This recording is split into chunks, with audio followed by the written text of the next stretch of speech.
Assalamualaikum warahmatullahi wabarakatuh. Tepang deui sareng sim kuring Ujang Combro. Seperti biasa, sim kuring ayeuna bade midangkeun deui caritaan dongeng bahasa Sunda. Anu pikeun ayeuna janten judul tinu dongengan Ujang nyaeta ngeunaan Muhammad Al-Amin. Sareng nu bade dimidangkeunna ngeunaan Halimah. Mangga tuh kapamiasa wilujeng didangukeun.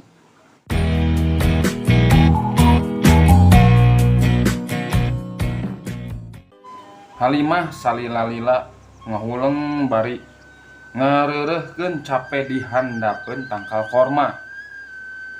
Panas masih keneh ngajeletot kana kulit.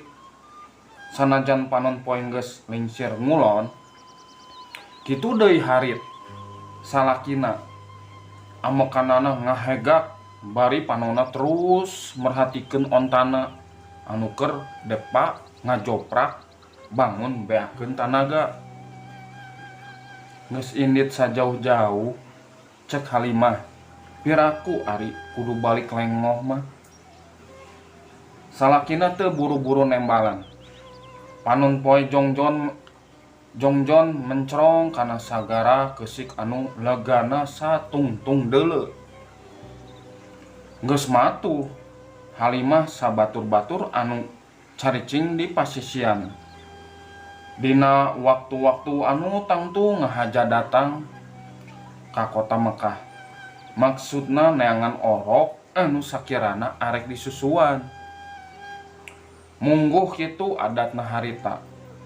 Kulawarga di Mekah anu baroga orok tara disusuan ku sorangan, tapi sok diburuhkeun ka awewe anu maratuh di pasisian.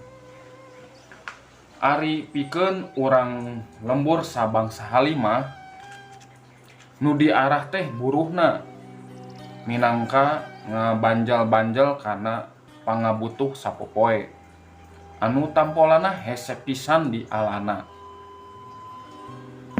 Geus ngurangan meureun ayeuna mah orok teh, cek salakina semu anu humandar ka dirina sorangan.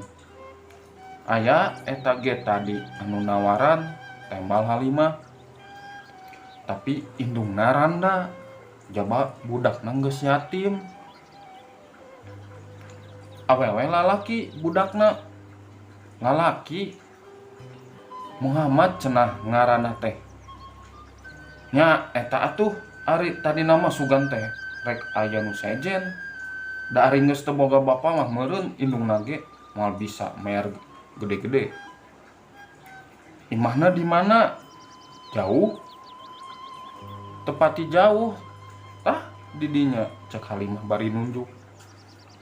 Urang teang dewe atuh, yuk. Susuganan can dicokot ku nu sejen. Semurada hoream Halimah rek nangtungna teh. Tapi kapikir deui bisa jadi caritaan salakina teh bener. Pan niat inditna ti lembur rek neangan nu muruhkeun nyusuan. Ari ieu moal nya balik lengoh. Harit ge leumpangna teu bisa gancang. Da bari nungtun onta anu geus sakitu limpeuna. Batur mah tuh geus baralik cek harit bari nunjuk ka lebah sababaraha onta nu ngajugjuk ka lemburna deui. Nyarita kitu teh bari hatena mah rada salempang. Nenjo kaayaan ontana batan sakitu bawa-bawa bakal kapeutingan di jalan. Nu matak teu lila babadamian jeung Aminah teh. Geus orokna dipasrahkeun mah. Leos bae baralik deui. Sajeroning di jalan mimitina mah ngabaretem bae. Boh Halimah boh salakina eueuh nu ngomong sakemek. Ngan beuki lila ku harit beuki karasa onta anu ditumpak kanana teh asa ngagancangan lempang na barang terus dirarasakeun bet nya kitu malah anu tadina salempang bakal kapetingan di jalan teh make bisa nyusul onta sejen sagala harit cek tatanggana anu kasusul di jalan di paraban naon eta onta anu tadi lelesnakeun ayeuna geus jag-jag deui harit ukur nembalan ku seuri puguh hatena oge keur ngarasa hemeng naon sababna pang ontana ngadak-ngadak jag-jag jeung nyana datang ka lembur teh henteu nepi ka kapetingan ari isuk-isuk Halimah hari weus-weus cenah susu ontana anu sababaraha poe garing ayeuna juh deui malah susuna teh loba pisan pokna bari hayang ngayakinkeun harit indit sorangan ka tukang nya bae susu menang meres teh loba pisan ret manehna ngareret ka pamajikanana di barang kamari urang balik di Mekah asa jadi loba anu teu mata ka harti cek harit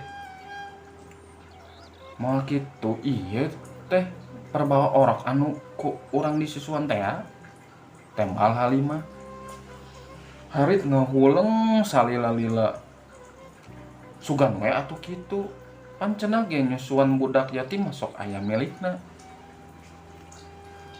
ngadenge omongan salakina kitu Halimah buru-buru asup ka jero kasampak orok teh keur roroesan ka tembong ponyoeun pisan jabacai susuna ge loba deui nepi ka 5 tahun Muhammad diasuhna ku Halimah teh salila eta kahirupan Halimah jeung Harit beunang disebutkeun tara kungsi nepi ka susah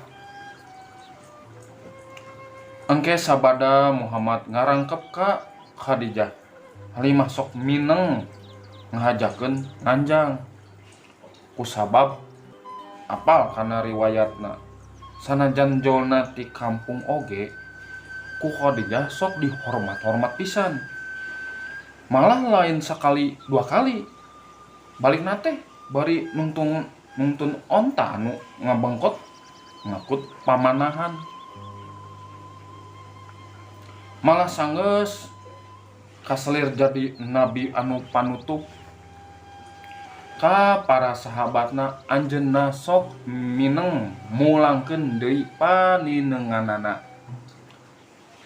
kuring teh ari turunan mah ti Bani Quraisy sanggemna tapi keur budak diasuh ku kalawarga Bani Sa'ad tah sakitu pamiarsanya dongeng ti sim kuring kanggo punten anu ngeunaan Muhammad Al-Amin ieu teh salah saji dongeng Sunda anu sifatna Islami lah anu nyebatkeun tilik balik sejarah tentang Nabi asal usulna gitu.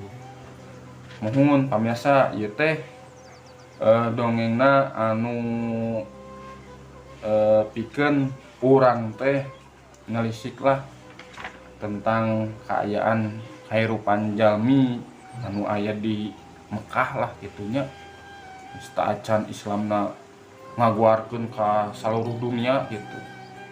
Kita nu ngeunaan Muhammad Al-Amin anu artina almain teh biasa dipercanten gitu.